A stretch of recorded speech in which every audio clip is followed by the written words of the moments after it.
Hi, everyone. Judge Andrew Napolitano here for Judging Freedom. Today is Tuesday, February 18th, 2025. Colonel Karen Kwiatkowski is here on what is changing between the United States and Europe.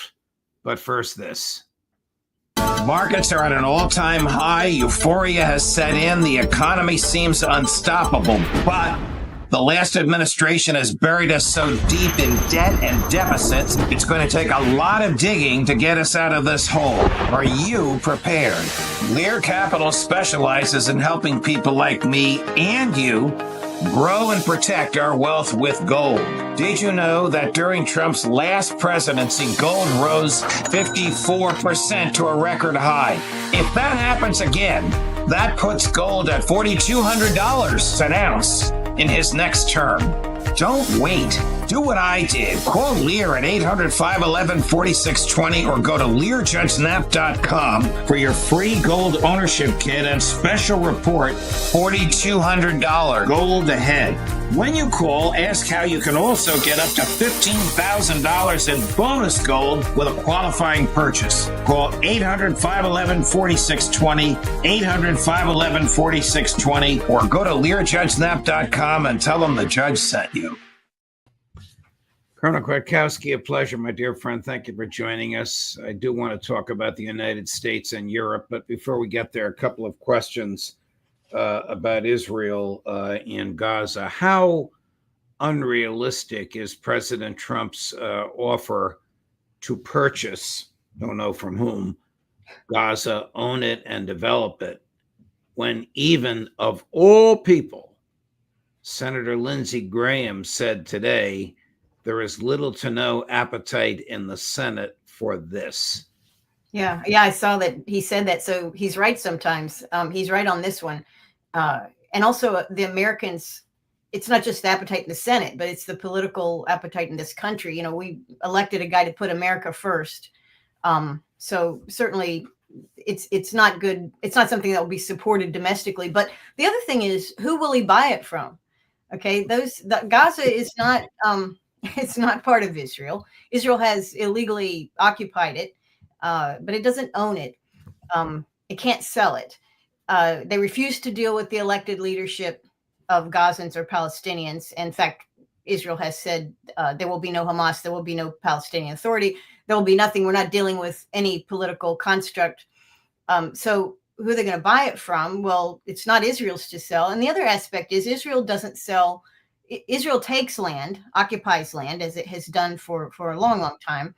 But the state of Israel owns the land. It owns the title to all the land that the people live on. And it leases property to what they consider to be landowners, Israelis, for 49 years. And you can option it to extend another 49 years. But I mean, it's not the way Americans understand land ownership. And I don't know how Trump. This is a socialist form of government. I did not know what you just. Well, you just told us, Colonel. 93% of all land in Israel, and I don't know if that includes what they consider, the occupied territories or not, but 93% of land that Israelis live on is owned by the state of Israel. It's leased to the various property owners. It's been like this from the beginning because when they were building their state, they were it was uncertain times. And of course, anybody who studied the history of Israel, I mean, this is a state that was built, in a state of war. I mean, they're very proud of their terroristic early identity in fighting for this land in Palestine that would be the Zionist state. So you couldn't trust somebody to own land. This is a political project. And nothing, and it hasn't changed. And of course, there's and you've talked about this before, but there's no constitution in the way that Americans understand a constitution in Israel. It's not like that. Law is evolving.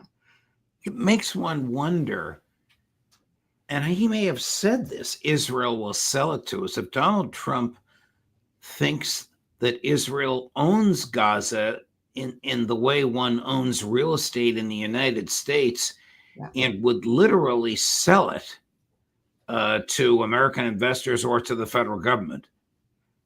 Yeah. If he believes that, he's wrong. I think that his staff, he's staffing up his advisors, and yes, most everyone that advises him on Israel seems to be a strong pro-Zionist type of person. However, they do understand how Israel is set up. That's not what Zionists in America talk about. They don't talk about how Israel is designed as a very socialist, almost a totalitarian, ethnically oriented state. Okay, we don't talk about that here because that's not pleasant. But the people that advise Trump, even his Zionist advisors, they know this and they will advise him as such. So the way I see his Gaza, we're going to buy Gaza and we're going to develop it and whatever. This is a going in position, which has probably been even partially created for him by the Israeli government, by Netanyahu and his advisors, who intend to point out, oh, we can't sell you this land, but we'll do that. We'll do that. You fund it. We'll do that. And the idea initially when Trump proposed this, it was very shocking 2 weeks ago.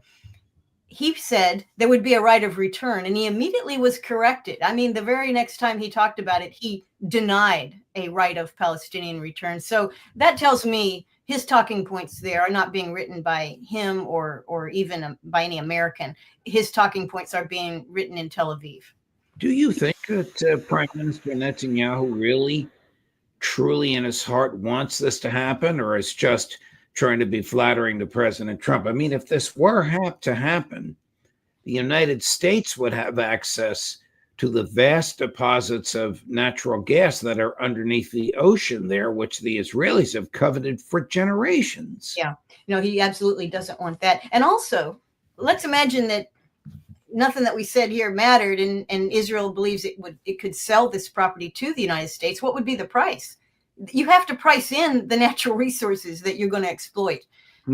Those things have costs, they have contracts, they have estimated values. There's a whole business of purchasing or leasing undersea reserves of any type. So yeah, Israel intends, and this is, I'm not speaking for Israel. You can look at Israeli media, you can look at their politicians, and not just the Smotricks of the world. You can look at what Netanyahu has said. They intend to evacuate the population in Gaza. They thought that they did that, but they, of course, underestimated the determination of the Palestinians, walked on foot back into their totally depleted and destroyed rubble fields that were created by American bombs and Israeli bombs. So they did not think that would happen, but it did happen. So now they have, but they haven't given up on the idea. The idea is they want Palestinians gone. They want to wipe the idea that there ever was Palestine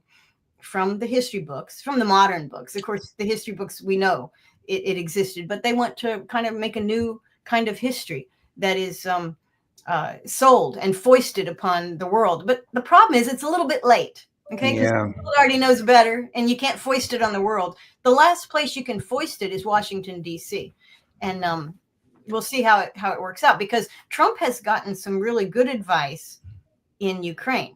Regarding the U.S.-Russian relationship, and I think some of it, of course, Trump was sensitive to, right, because of his first impeachment. It came out of that part of the world, and from people that were advocating this war and never ending this war.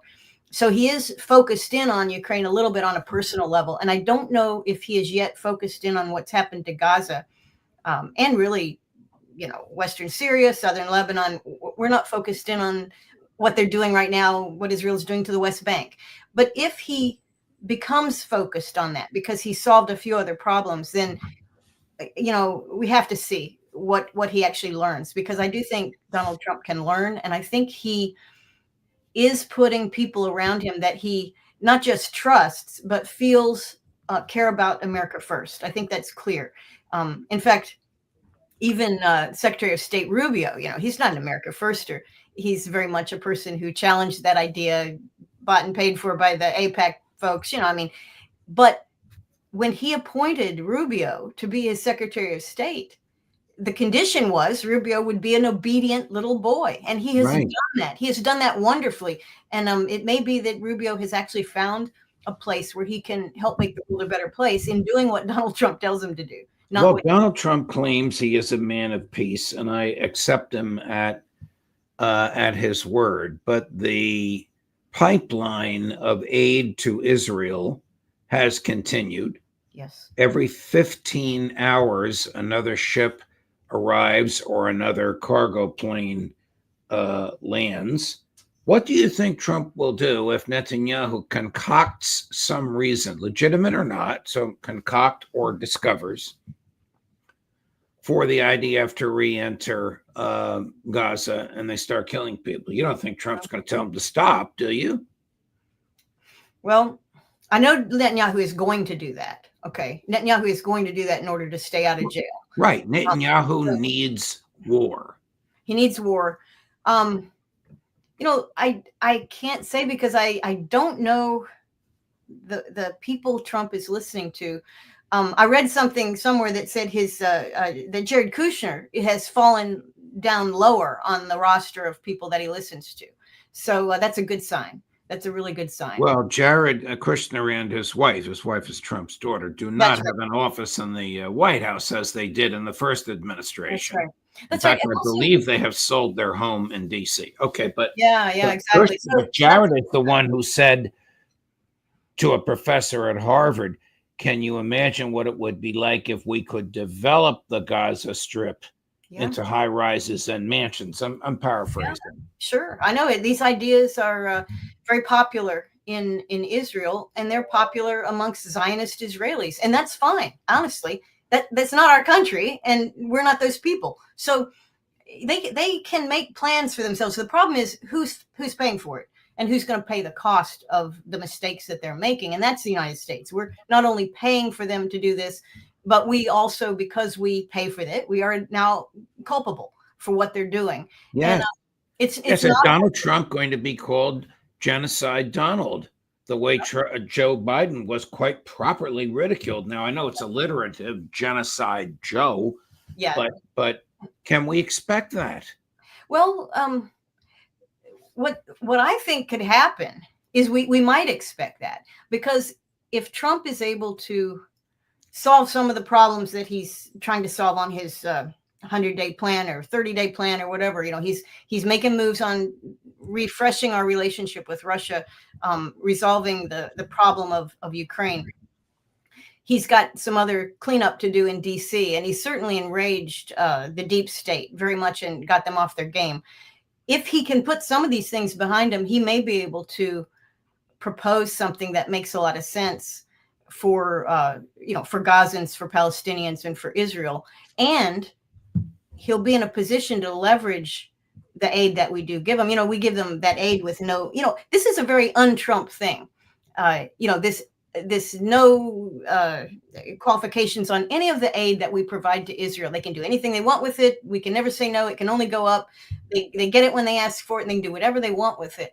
That's not like Trump to do that. That is an un-Trump kind of approach. His idea is, as he said with NATO, we're going to help you out, and this is what you're going to do to make this fair. He says we're gonna make peace in Ukraine, and here's what you, Zelensky, are going to do. You're going to give us 50% of your rare earths or whatever it is that he said he wanted. Right, but the idea is quid pro quo, which we don't have with Israel. We have no quid pro quo with Israel, and increasingly, as technology changes, as the Gulf states that we used to have to manipulate for oil and very backward. They're not very backward at all. Many of these states have diversified their economies. They are places people want to be in. They have power. They have credibility that they may not have had in 1948, in 1958, in 1963, or whatever. The Arab world has changed a little bit, and Israel has not. Israel has actually gotten worse in its ideals and the way that it operates. So Trump's not stupid. He's not. Let me transition, Colonel, if I could. As we speak, the conference in Riyadh has just ended. I mean, they're really starting out with basics, Karen. They agreed to allow each other to increase the size of their embassy staffs. The U.S. wants more people in Moscow. The Russians want more people in D.C. I didn't even know that was an issue. And they'll be sending intelligence agents over, as we know, under the guise of being diplomats. It's a game they both play. That's the only hard and fast agreement they had. And I know that it's a journey of many steps. I get that.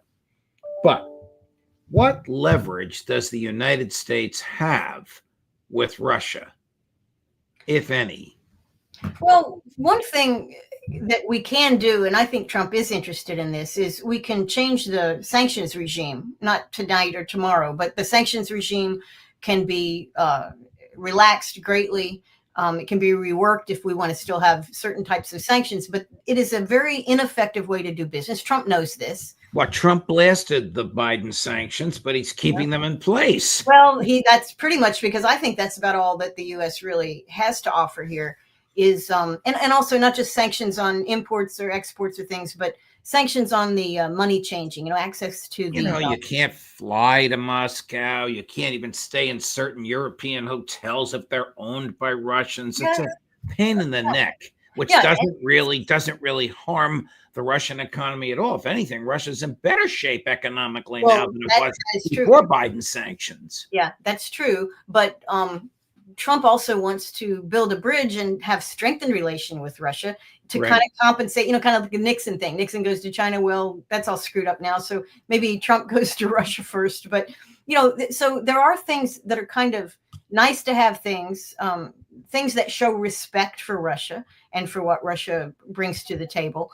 There's that. In terms of the United States being able to continue to fund a war if it doesn't, if Russia doesn't do what we tell them, that's not an option. We don't have the money for that. We don't have the resources for that. We're not doing that. The American people voted for Trump specifically not to do that. In fact, one of the key, I was listening to one of your, Jeffrey Sachs, pointing out that the Democratic Party, and no party really ever loses elections based on foreign policy, but this time the Democratic Party did it because they were running a policy of endless war in Ukraine, and the American people soundly said no to that. And it actually broke the Democratic Party. I mean, they lost all their best people to independents and Republicans. I mean, people are sick of it. So, I don't know. I don't think Trump has a lot to do, but he can bring. Russia wants respect. They want to have what they are and who they are and their culture acknowledged and not constantly, demonized. And I think Trump can offer that very much. And I think that would be a natural thing for Trump to do because he doesn't demonize Russia. But in concrete terms, I'm not sure what we can offer Russia. We don't have an army in place. We're not funding Ukraine's army anymore. The Europeans are almost pathetically helpless in this. Everybody's wasted away every bit of, stores, military stores that they might have had. European economies are in really bad shape. Trump is not going to sacrifice the American economy for to help. What did the United States gain by, if anything, by Vice President Vance's admonition to European foreign ministers in Munich last week when he took them to task over the freedom of speech and immigration, particularly Germany? But as we know, it applies to all of them. How would we have reacted if Keir Starmer came here and said, well, why is Donald Trump signing all these executive orders? Why don't you do it by legislation like your Constitution says? A legitimate argument, but not one we'd expect to hear from a foreign head of state. No, I mean, if Starmer had come here and said something like that, we probably knocked his bus over. I mean, people would have gone insane, just as we would if the Russian fleet or the Chinese fleet floated into the new Gulf of America.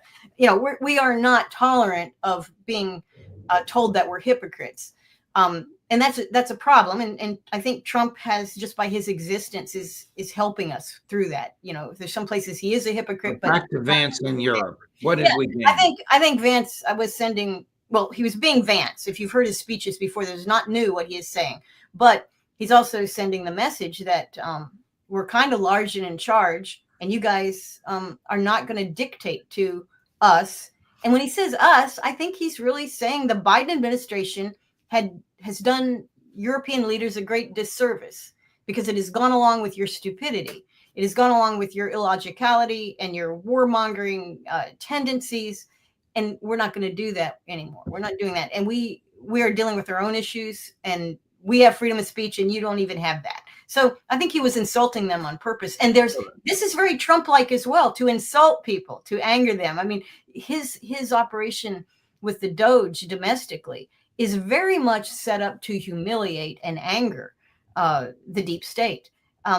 That's one way of going after it. That is nicely put. I'm waiting for Doge to go after the CIA and the Federal Reserve, but we'll see. We'll see what happens. The problem of Zelensky, who claims that Ukraine will never accept a peace settlement that it didn't contribute to, who under international law and even Ukrainian law is nothing. He's not the head of state.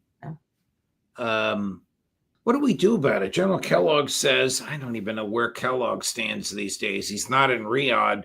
With Secretary of State Rubio, Mike Waltz, and even Steve Witkoff. But General Kellogg has said twice now that President Zelensky will participate in these conferences. I can't imagine Foreign Minister Lavrov sitting there if Zelensky were there. No, Zelensky has no credibility, not just with us or with the American government anymore, the new American government, but he also has no credibility with the Europeans, and he has no credibility with the Ukrainian people. And that includes the refugees or the people who have left Ukraine and live in Europe or elsewhere, and the people still fighting. I mean, we can't imagine it, what's happening in Ukraine, but this idea of reducing the enlistment to 18, that I think some of our own senators, Zelensky must draft more people. That's how he will fight. You'll kill more of your young men off. That's how you'll win this war, which of course everyone in Ukraine knows that that's not true. And they're reacting to that with their feet. I mean, you have, grandmothers beating up these recruitment officers. They don't buy this. And what they don't buy is it's all Zelensky. It is Zelensky and his people that have allowed this to happen and have made this happen. Now, partly they've allowed it to happen because Zelensky does what he's told by the people that own him. That was the Biden administration for sure, but also a number of the European leaders that he's their poodle. But it's also Zelensky as a leader who the Ukrainians have experienced for 4 years elected, and then the last year and a half or so, as a dictator, I guess you could say, as a martial law dictator. And increasingly, the man, Zelensky himself, looks bad. I mean, he looks like he's high. He looks like he is corrupt. He looks like he looks extremely nervous. And appearances are important for leaders. Trump knows this better than anybody, but you have to have a certain, and Biden, this was Biden's problem, right? I mean, stumbling around. Does Europe need the United States? Does Europe need the United States? Yes. They do. And we've actually, under Biden, and this is beyond Biden, this is before Biden and during Trump administration as well, the United States policy was to turn or to ensure that Europe stayed our economic vassal, our political vassal, whether that's through NATO control, EU manipulation, or whatever trade, we have done this. And that's what this government, past governments, and possibly Trump's government too this time, that's what they wanted. They wanted Europe to be our vassal, to be dependent on us. And they are. We have, why do you think they blew up Nord Stream? We know why we did these things. I mean, we put America first, not in the way the Americans that voted for Trump wanted it to be done, but the way the oligarchs in this country wanted it done. So we've created something really, which is quite a disaster. We didn't do it by ourselves. Obviously, European governments some of them are just absolutely insane, and they are not responsive to their people. They're doing everything. Remember, Chancellor Scholz stood next to President Biden when he said we can take care of the Nord Stream pipeline. Oh yeah. He obviously knows who blew it up, and it wasn't a couple of guys in a sailboat. That's ridiculous. No. So we have created this problem that is a big problem, and European countries have this problem. They have a demographic problem. They have a security problem. They have a political credibility problem with their people. They have electoral problems. They have all kinds. They have welfare state problems, socialist problems, and they have Russia, which they've created. They've attempted to make the devil to blame all their problems on, and that's it's being revealed now that isn't the case. It's not the case, and they're going to have to deal with it. Yeah, I wouldn't want to be in Europe right now as a European, because they've got a long way to go to fix their problem. And I don't think Trump's attitude towards Europe is harsher than I think my personal attitude is. He doesn't care. He was not elected to make Europe great again.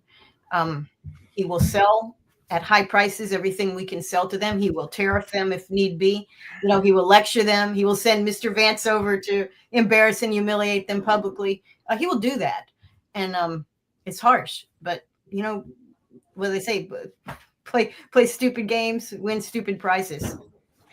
Colonel Kwiatkowski, a pleasure, my dear friend. Thank you for your time. Thank you for your insight. We'll see you again next week.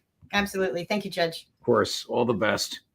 Coming up at 4 o'clock Eastern, midnight in Moscow, he's just back from the Donbass, Pepe Escobar, Judge Napolitano for Judging Freedom.